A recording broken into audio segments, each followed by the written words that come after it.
牙齒細粒、牙罅大，3個禮拜改善，回歸自然。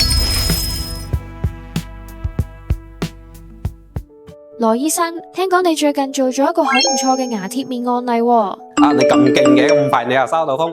咁啊，呢位朋友咧，佢係一個好後生嘅女性嚟嘅，想揾波波醫生解決啲牙罅大嘅問題嘅。根據佢嘅情況啦，我就推薦佢做超薄磁貼面。咁啊，我哋依家一齊嚟睇下呢位 friend 啲牙齒啦，可以見到啦，啲上面啲牙係好大嘅，啊，下邊咧亦都係有啲咁啊，最主要係上面大嘅啫，啲牙咧係偏細粒少少啊，長度咧就冇咩問題嘅，就係闊度有啲問題啫。不過咧呢位 friend 咧，佢就揀咗啲牙罅大嘅處理，牙罅細啲嘅啲下面啲門牙咧，佢就冇處理嘅。對於呢種有啲做有啲唔做嘅咧，咁我哋肯定個顏色揀嘅時候咧就會比較保守啲。我咧就建議呢個 friend 咧揀上面啲牙齒咧就做白啲嘅色。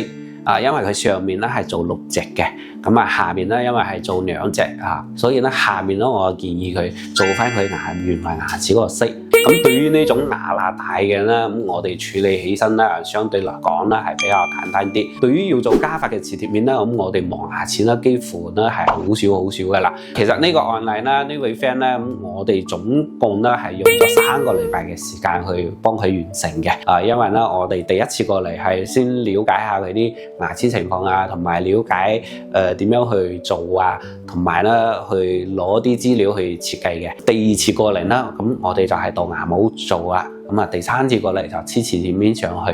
咁我哋呢個咧磁貼面咧就做得又薄又自然啦。呢位 friend 咧佢黐完之後咧都係比較滿意嘅。咁其實咧我哋大部分要做磁貼面啦，咁基本上個流程咧都係咁樣嘅。對於比較常規嘅情況下咧，咁我哋一般嚟3次或者4次就基本上係搞掂噶啦。當然我哋嘅 friend 如果都有類似嘅問題咧，都可以過嚟揾波波醫生。記得諮詢係免費嘅，做磁貼面咧係超值嘅。